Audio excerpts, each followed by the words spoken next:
It's Monday, June 3rd, 2024. I'm Albert Mohler, and this is The Briefing, a daily analysis of news and events from a Christian worldview. It is no small thing that over the course of the last several days, there have been in at least 3 countries massive elections. And in the case of India, when we say massive, we really do mean massive. So we're going to be looking in just a moment at the election in India, also the election in South Africa, and furthermore, beyond that, the election also that took place in Mexico. Now, we don't have the final results in any of these elections, and that's not actually the point. The bigger worldview point is that elections are now taken as normative in much of the world. Indeed, elections are now taking place even in places where we would not say that a constitutional system of government with constitutional freedoms exists. There are elections in totalitarian regimes. There are elections of sorts, even in places where you have a practical dictatorship. You have basically an operational totalitarianism, but there is at least the pretense of elections. One of the ways that was made very clear in the 20th century was in so many communist regimes. You could start with the Soviet Union, you could go to much of the Eastern Bloc. There were elections that were presented as being legitimate because the government craved legitimacy. But of course, most of those elections were not legitimate at all. The point in terms of worldview analysis is that these regimes nonetheless felt that they had to have the kind of legitimacy that is offered by an election. Now, we take that for granted in the United States. And we need to understand, however, that this is really a very recent development. If you look through most of human history, the credibility of a government didn't even in a pretend sense rest upon an election. Throughout most of human history and in most places, the operational form of government was some form of monarchy. And even as this was the claim that was made by Israel in the Old Testament, when Israel demanded a king, other nations have a king, the reality is that most nations do have a king, or at least in human history have had a king, an inherited monarchy, some kind of political dynasty, some kind of dynastic tradition, some kind of royal impulse. That's what has been the norm rather than the exception in human history. So how is it that all of a sudden some sense of elections, even if they're not legitimate elections, now becomes the political norm? Well, I think the interesting thing here is to note historically that the development of electoral democracy in this sense, it has some roots, yes, some roots in classical civilization, Greece and Rome, but primarily it has direct roots in the history of the English-speaking world, in particular in England, in what became Great Britain, and in the United States of America, and in other English-speaking nations, which became very much committed to a constitutional form of government. And at the heart of that constitutional form of government eventually was something like Parliament or Congress in the United States, also the president, and they were elected by the people. They are elected by the people rather than an inherited dynastic pattern. Now, I think in terms of the Christian worldview, that raises an interesting question. Why would the advent of elections anywhere lead to at least the pretension, if not the democratic tradition, in other places around the world? Well, you look at the fact that I mentioned 3 countries, South Africa and Mexico and India, and there you're talking about nations that have a pretty good level of development in terms of economics. They're all major players on the world scene, and yet they all represent very different political traditions.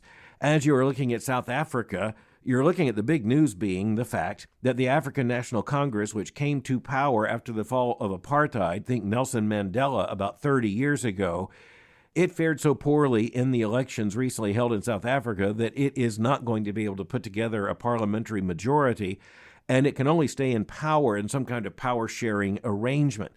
Now, as we've been thinking in worldview terms about democratic legitimacy, the legitimacy of an election when it comes to the government spreading around the world, I think it's really important to recognize the big issue in the history of South Africa was who gets to vote.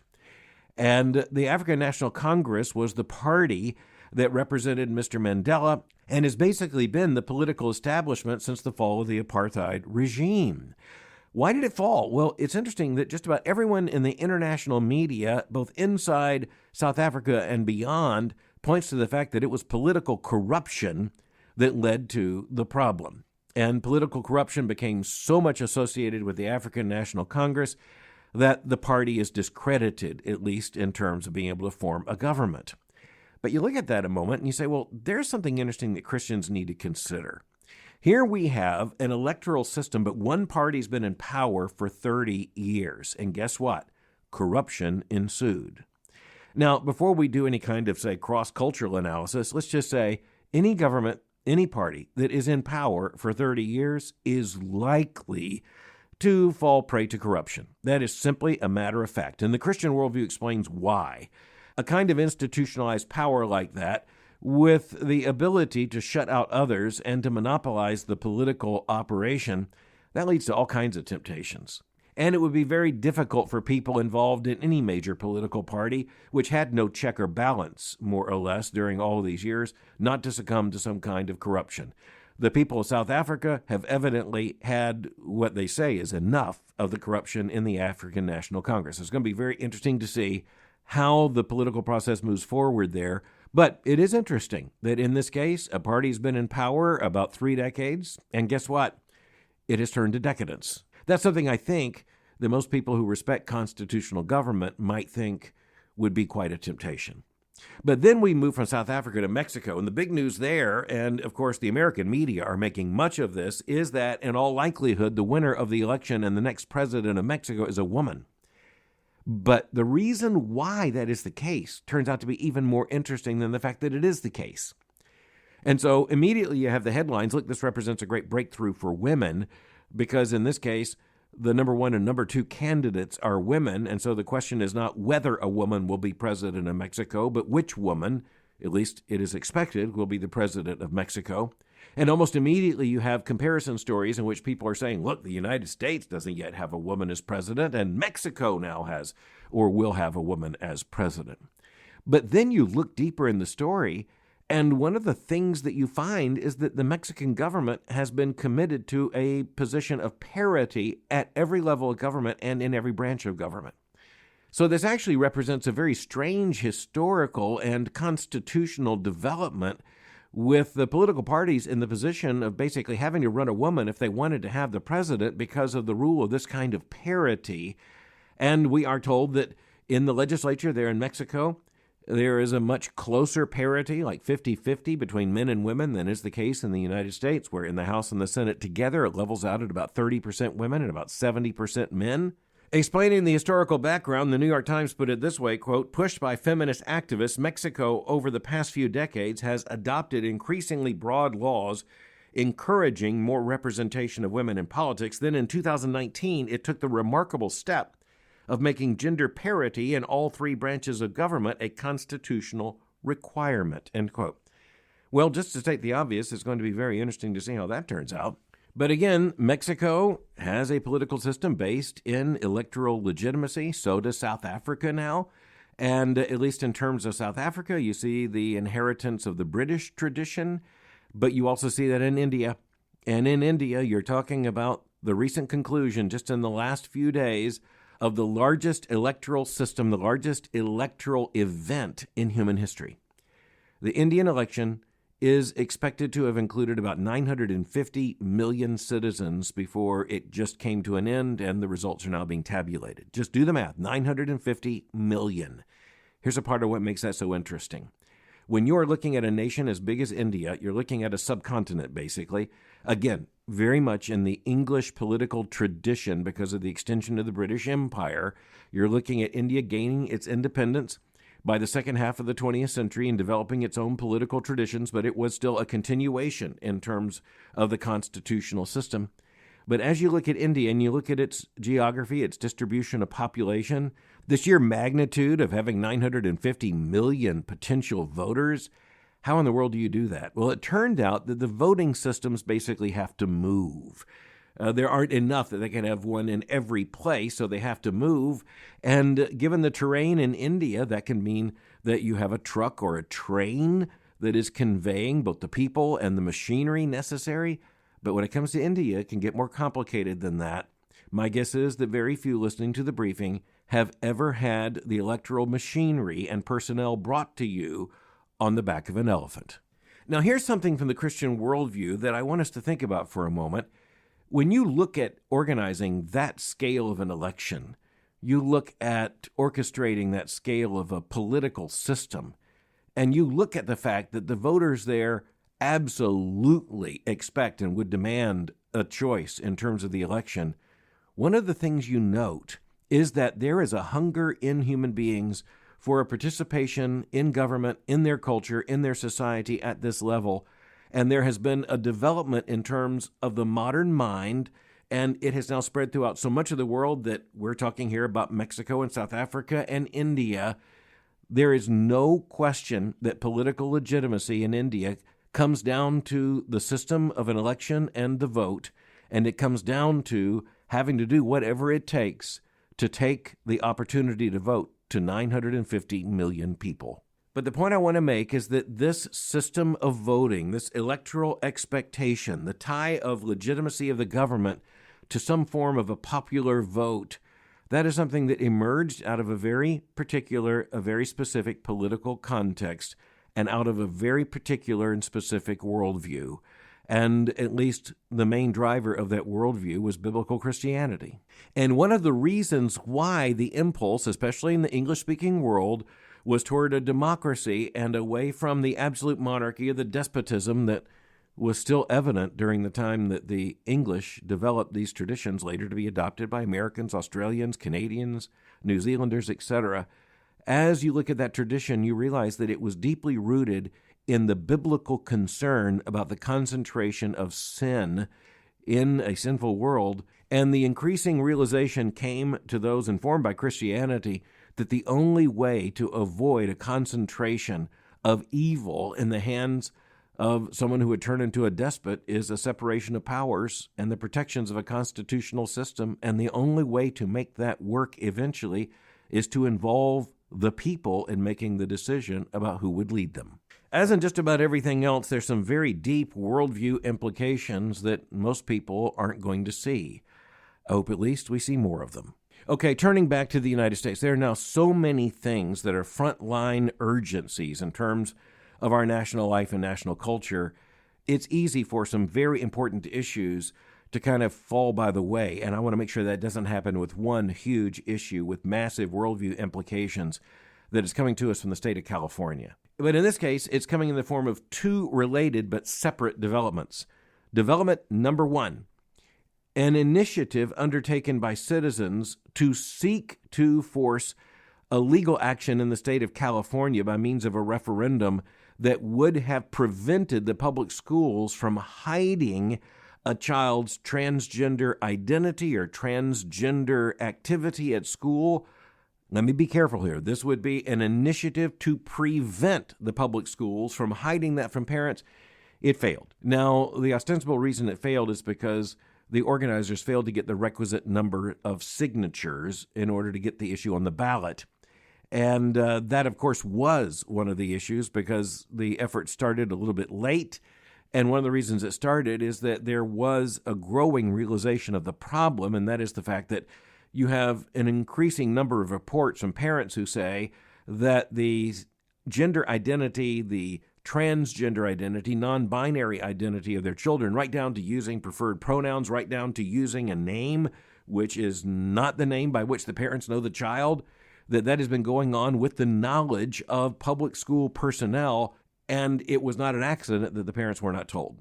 And that is why there was the effort to put together this kind of movement in order to force that kind of policy, and yet voters in California are not going to vote on that in November because there were not enough signatures in the amount of time before the deadline to get that before the voters. And of course, there are people in California who are very disappointed that the voters will not have a chance to vote on this measure, and there are people who are very happy about that.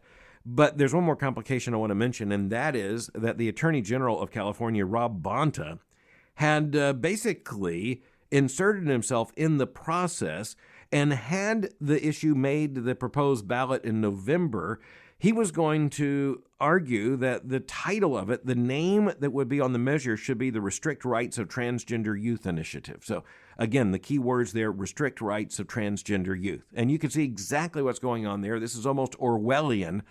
And he was going to tilt the scales. It turns out that the issue is not going to come before voters anyway.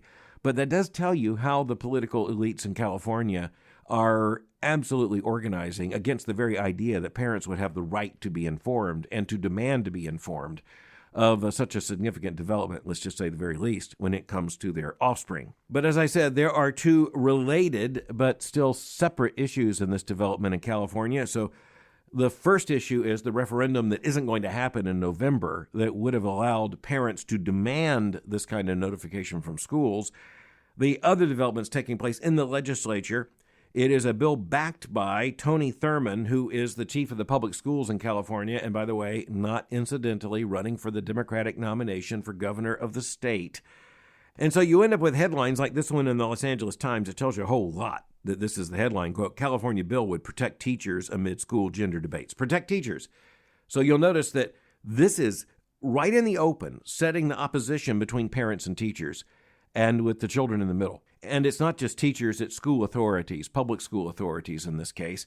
And now you have the public school chief giving backing to a proposed bill that would actually argue that parents have no right to demand that the schools would inform them of transgender identity when it comes to their children. And not only that, but school personnel will be protected from any legal action that might be taken by parents who said that their parental rights were infringed because they were not informed. So let me just get to the bottom line here. This legislation is going to move forward. It is moving forward with a lot of political support. And given the political reality in California, it's hard to imagine that it will not soon, if not almost immediately, go through the political process. It will be challenged in the courts, yes. And as others have noted, the courts have ruled both ways on this, and in unpredictable ways. And this is one of the reasons why we have said the Supreme Court of the United States, sooner than later, is going to have to deal with this issue, even though the justices appear to be trying to avoid dealing with the issue directly. Eventually, it is going to land on them. But for Christians, I just want us to step back for a moment, and let's just say there are two levels of issues we need to understand here. Number one, the political reality here is that you have the Democratic Party, and you have the leaders of the Democratic Party, and you have the leadership in the California public schools, including the chief of the public schools in California. So this is not absolutely the same everywhere in California, in every school district, and everyone should know that. But as you think about the direction of the public schools, that direction is very clear. And it's not just because of this proposed bill. This proposed legislation points to the fact that the leadership wants to move in that direction. And that means that in that kind of bureaucratic, administrative state, Democratic Party controlled, LGBTQ committed, that kind of movement, it's not a question as to whether or not this policy will be put into effect if the schools and the Democratic leadership have their way. It's just a question of how exactly it will be written, how exactly it will be adopted, and how fast it will all be put in place. But here's where I need to say for Christians, there's a deeper issue. There's a far deeper issue. And this gets right to the level of the doctrine of creation. It gets right to the level of the rights and responsibilities of parents. Because, this is presented as if there are two sources of conflict here. You have the parents on one side and the school teachers and school administrators on the other. That is not a way Christians can accept the framing of the issue. We do not believe that when you're looking at children and say they're put in the middle of the situation, that parents are one part and school administrators and a regime of experts and administrators are the other part, and it's implied they both have basically equal right to claim that the child is this or the child is that.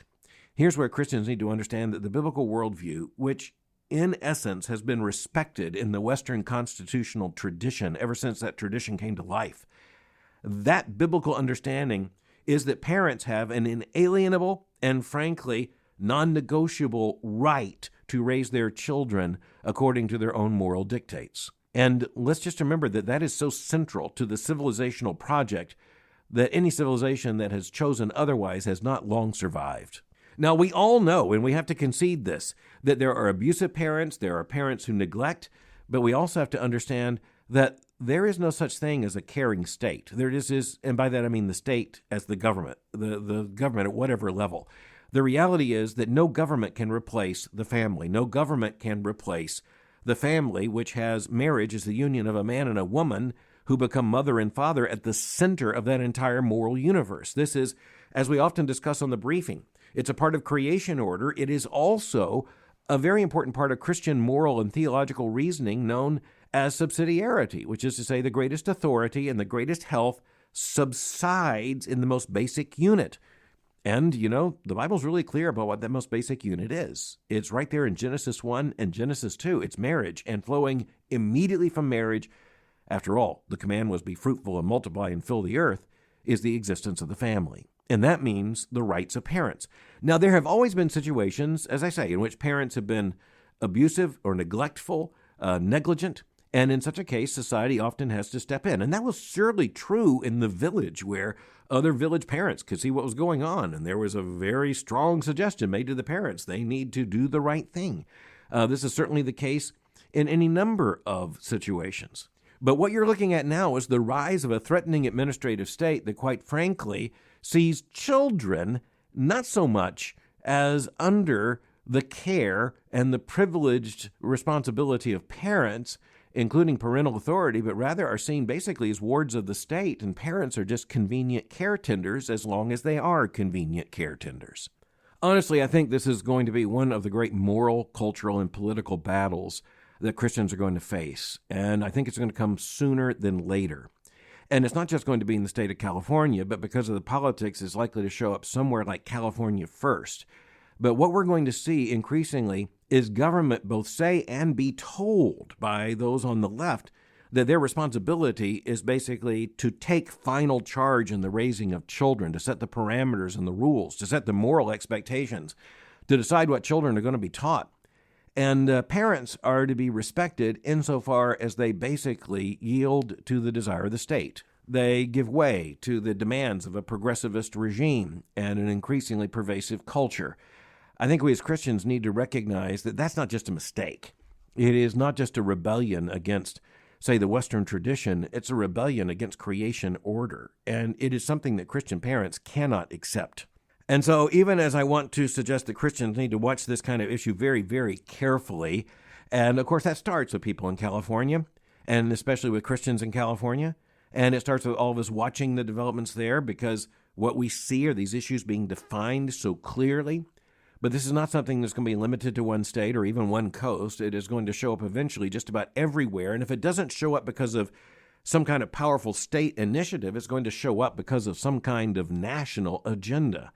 There's going to be nowhere to hide. You're going to have presidential elections that will have something to do with the direction of the Department of Education, going to establish some kind of policy. There will be some kind of expectation. Policies will be rationalized across all 50 states eventually, because of the federal power that comes by federal educational funding. This is the way the moral revolution is forced. So at the very least, both of these stories coming from California should serve as a wake-up call for all of us. The urgency is going to be greater where the legislative threat, the judicial threat, the government threat is hotter and faster.